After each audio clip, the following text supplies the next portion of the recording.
Je vois une sirène devant moi. Tu vois ça comme une divinité? Oui, c'est une des divinités. Sur un autre plan. Mais si tu restes sur le plan matière, de la conscience de l'eau actuelle, sur Terre, La sirène en fait partie. elle est sur son plan et elle agit sur le plan actuel. Oui, la sirène, c'est une matérialisation d'une vibration, je ne suis pas sûre. Enfin, Alors, la dernière fois, tu as dit quelque chose de très important. On a évoqué les baleines et tu as dit que c'était des représentantes physiques de l'eau. Tu as dit que chaque être qui vivait dans l'eau était une part de cette conscience de l'eau. oui, Donc, du coup, est-ce que la sirène est aussi cette représentante de cette conscience sur un autre plan, sur un autre plan, mais elle a été physique à une époque. il y a Voilà, longtemps? oui. Et qu'est-ce qui a fait qu'elle n'est plus sur ce plan-là? Elle a été chassée par les hommes. D'accord. C'est une autre représentation de l'eau que les poissons qu'on voit. C'est parce que c'est sur un autre plan, mais d'autres fréquences, mais c'est aussi, enfin, j'allais dire d'autres mémoires, mais c'est pas tout à fait ça. Je le vois, mais je n'arrive pas à trouver les mots. Si je dis vibration, c'est pas ça non plus. Information non plus. Je n'arrive pas à trouver les mots. Mémoire aussi. C'est tout ça, mais c'est pas tout à fait ça. C'était quoi sa particularité à cette sirène qui se présente à toi? C'était un intermédiaire entre les déités marines et les humains. Donc, Elle parlait? elle, elle pouvait, oui, elle voyage, elle était dans les deux mondes. Elle était sur Terre et dans la mer. Elle transmettait les informations de l'un à l'autre. Et cette sirène que tu vois, elle est plutôt lumineuse, haute en vibration? Je la vois lumineuse en tout cas. Qu'est-ce qui te fait dire qu'elle est lumineuse, qu'elle est telle que tu la vois? Est-ce que tu peux regarder sa particule divine? Est-ce qu'elle en a une? Oui, un être qui est fait, alors c'est bizarre de le dire comme ça, mais qui est fait d'étoiles. Un être stellaire? Oui. Tu peux nous la décrire, cette sirène? Comment est-ce que vraiment c'est la représentation qu'on a aujourd'hui des sirènes? C'est pareil? Plus ou moins, oui. En fait, on dirait que c'est entre le dauphin et l'humain. Donc, c'est plus bleuté, c'est élancé. Je ne vois pas, tu sais, des écailles comme on nous les montre, mais je vois une matière plus dauphin, bleu, gris-bleu comme ça, mais plus, comment, c'est plus bleuté que les dauphins actuels. Donc, oui, c'est plus bleu, plus lumineux, quoi, un bleu plus lumineux. C'est plus élancé, on va dire, mi-femme, mi-dauphin, parce que la partie supérieure est plus, enfin, se rapproche de la femme, mais avec, mais je te dis, bleu, une peau plus épaisse. Ce ne sont que des femmes, du coup, que tu vois? Non, comme celle que j'avais devant moi, oui, mais que tu me dis ça et je vois, ça peut être des hommes aussi. Il y a des hommes aussi. Et ils vivaient dans l'eau, essentiellement dans l'eau. Essentiellement dans l'eau, Ils pouvaient sortir? oui, à certains moments. C'est comme si à certains moments de l'année ou des choses comme ça, il y avait une porte. Ils pouvaient traverser une porte qui leur permettait d'accéder sur Terre. Et à ce moment-là, même de se transformer physiquement et de pouvoir marcher. Et à ce moment-là, c'est à ce moment-là, en fait, que la connexion se faisait entre les humains et eux. Ce n'étaient pas les humains qui allaient à l'eau, mais les sirènes qui sortaient à la Oui, rencontre de l'homme. oui, à certains moments. Et les hommes étaient là parce qu'ils savaient que c'était à ce moment-là que l'ouverture se faisait. Donc, c'est que les rencontres se faisaient. Tu es sur quel plan, là, quand tu vois ça? Terrestres. Terrestre, ok. C'était dans la matière. D'accord. Il y avait comme des portes. Et maintenant, est-ce qu'on peut dire que ces portes se sont refermées et que du coup, elles sont dans leur dimension? Oui, les portes sont refermées dans notre dimension pour le moment. Mais elles arrivent quand même à agir depuis leur plan, sur le plan terrestre. Oui. Et qu'est-ce qu'elles font? Il y a ramené des... En fait, elles font partie de la conscience de l'eau, quelque chose comme ça, parce que c'est ramener la conscience de l'eau, mais je ne vois pas trop ce que ça veut enfin, il faut que j'aille voir ce que ça veut dire réellement, quoi. Tu fais venir l'information à toi? Je vais te décrire ce que je vois, parce que Vas-y. En fait, je les vois donc de leur plan, communiquer avec l'eau dans notre plan. C'est comme si elles y mettaient de l'information. Donc c'est comme si elles pouvaient s'étaler comme ça et mettre et informer l'eau oui, informer l'eau. Là-dedans, il y a des informations qui parviendront à certains humains, qui pourront parvenir à certains humains qui ont encore ces mémoires-là, de mémoire d'avoir fait partie de ces peuples-là. Tu as d'autres divinités qui se présentent à toi par la sirène ou c'est la principale? La sirène, c'est une représentante d'une divinité. Ce n'est pas une divinité. Oui, c'est une représentante physique de l'eau parmi tant d'autres. D'une partie de la divinité de l'eau. L'eau a plusieurs parties divines, si tu veux. Pour en citer d'autres, du coup? Moi, je n'en vois pas parce que il y avait, et ça on l'a dit, les poissons actuels, hein, ce qu'on peut voir. Donc ça, c'en est une autre. Il y en a d'autres. J'en perçois d'autres, plusieurs, mais qui ne se montrent pas ou qui n'ont pas de forme. C'est des consciences?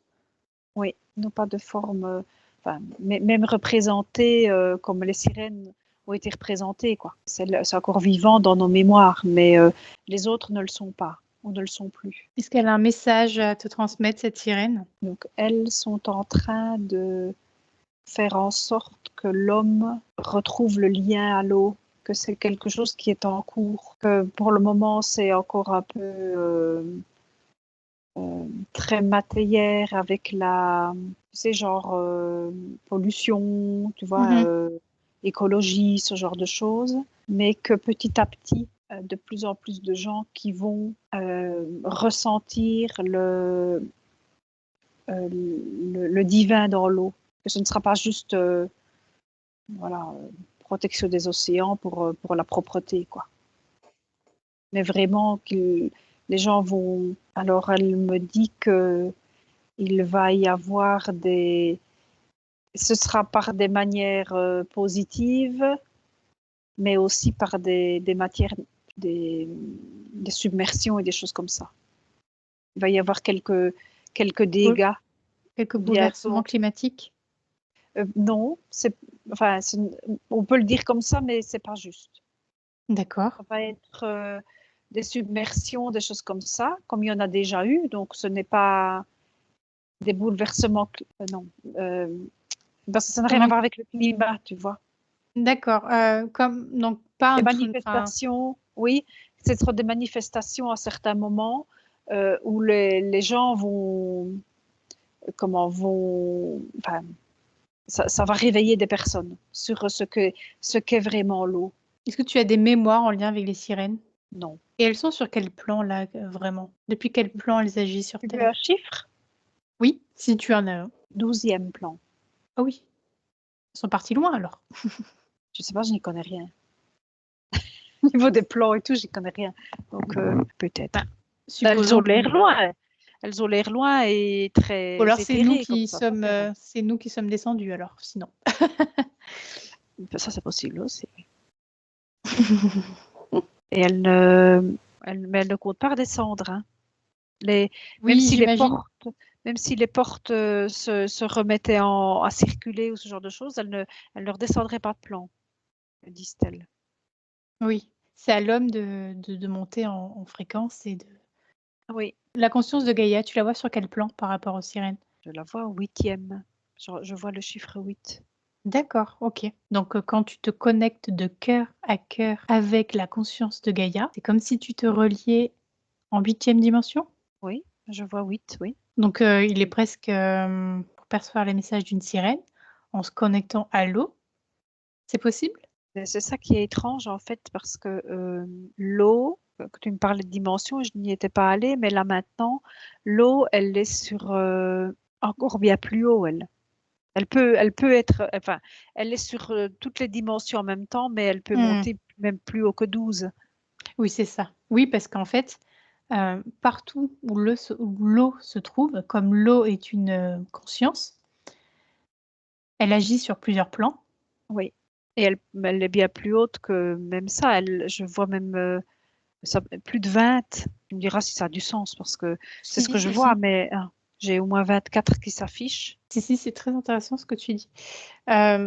Du coup, si par exemple, toi, Marie-Noël, tu pouvais percevoir sur cet écran la multidimensionnalité, par exemple sur la 8e dimension ou sur la 12e dimension, tu pourrais percevoir physiquement les sirènes. Oui, Est-ce que tu existes surtout sur ce plan-là aussi, en même temps? oui, que je peux dire, parce que je te dis, là, j'y connais vraiment rien, hein, mais Oui, est-ce que je peux dire qu'une part de moi existe dans cette 12e dimension?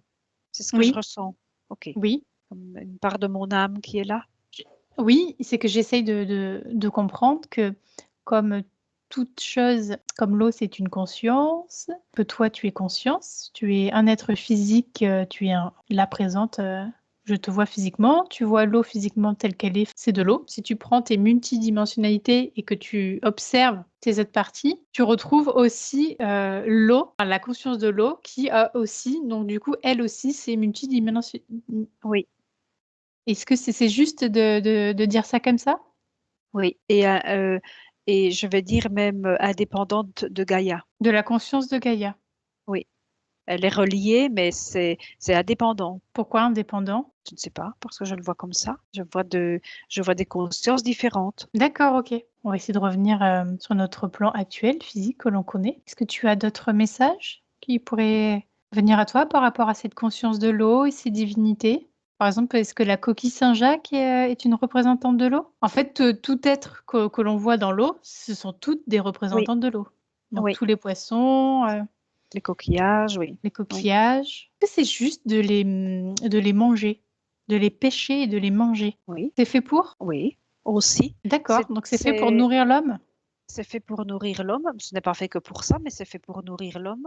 Et justement, de te relier, tu peux te relier grâce à elle, justement, à la conscience de l'eau. Tu peux la manger comme bêtement, si tu veux, mais tu peux aussi la manger en conscience. Et les personnes qui chassent les baleines, par exemple, c'est juste ça aussi? Ce qui est juste, c'est la conscience. Parce que tu vois, directement, je vais voir un Inuit qui, lui, se nourrit de ça. Je veux dire, lui, il en a besoin pour vivre.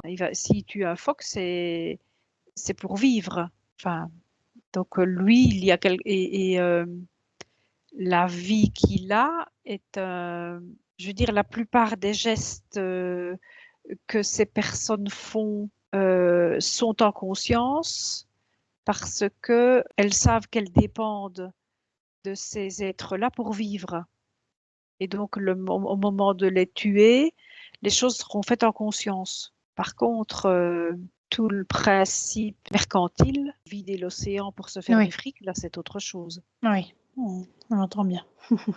Hein. Ouais. Mais C'est plus là, ce n'est plus en conscience. ce n'est pas en conscience. Et toi, par exemple, Mange. si tu manges, si tu vas pêcher, par exemple, j'en sais rien moi, si tu vas chercher des coquilles Saint-Jacques ou des huîtres sauvages et que tu les manges en conscience, dans ce cas-là, tu amènes un peu de conscience de l'océan, de la déesse océane avec toi. Et là, c'est OK. Et je vois que la coquille Saint-Jacques ou l'huître n'a aucun souci avec ça. Elle D'accord, sait, donc elle sait, elle sait ce qu'elle est. Elle sait ce qu'elle fait là, quoi. par exemple, tu manges une huître. Ah, en plus, bah, c'est cru. Oui. C'est juste pour elle, elle ne souffre pas. Non. Et quand tu prends, c'est vrai qu'on on a entendu parler de ça, polémique sur le bien-être des animaux, comme quoi les crabes, les crustacés que l'on fait bouillir dans l'eau, Oui. ce n'était pas juste pour elles. Tu ressens quoi, toi, par rapport à ça? Là, c'est la même chose. Si ça se fait en conscience et de manière rapide, Mhm. il n'y a absolument aucun problème. Parce que ça a l'air quand même un peu, comment dire, Barbare. oui, ouais, voilà, le Oui. côté douleur ce n'est pas brutal pour cet animal-là, pour. Si tu le mets dans de l'eau bouillante, comment, la mort est presque instantanée. Il n'a pas le temps de voir, enfin, Et dans ce de cas-là, souffrir.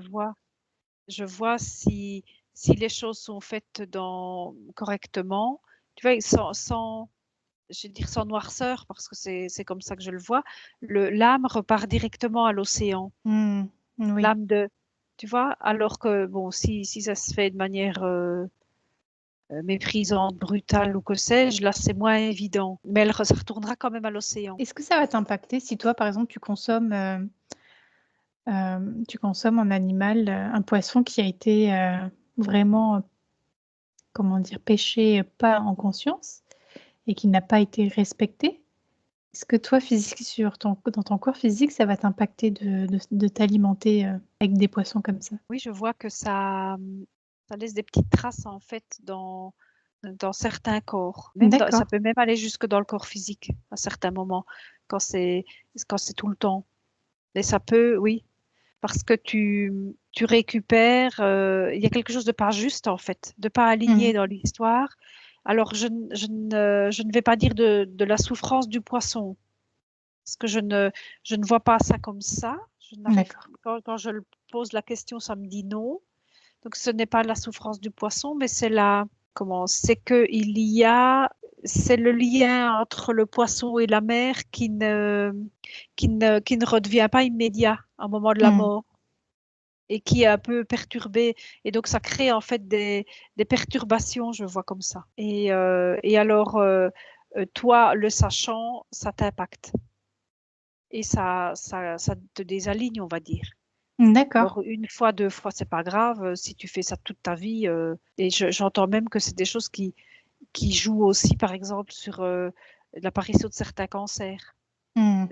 Les alignements, genre le fait d'amener par ça et par d'autres choses Le le désalignement de tes cordes. désalignement, voilà. Eh bien, tu es toujours dans tes fréquences, dans ta sphère? Ouais, tu te sens bien? Oui. Alors avant de terminer, est-ce que la conscience de l'eau a d'autres messages à t'apporter aujourd'hui? En fait, les gens se retrouvent, à simplement se connecter à elle, point. Donc comment? Par le cœur, arriver à se connecter à elle, à sa conscience. Elle me dit que ça changerait tout. Oui, c'est quelque chose que tu as beaucoup développé dans la première partie, dans Ah oui. l'enquête. Voilà, et elle me montre vraiment, tu sais, se poser au bord de la mer et être là en méditation avec elle, quoi. D'ac Et un pourcentage de la population faisait ça, apparemment, ça changerait tout. et oui, tu l'as dit aussi, oui, effectivement. Bon, je me répète, c'est bien. Non, non, mais Enfin, c'est c'est que ça bien. confirme parce que comme tu n'as aucun souvenir, de ce que tu as vu dit et vu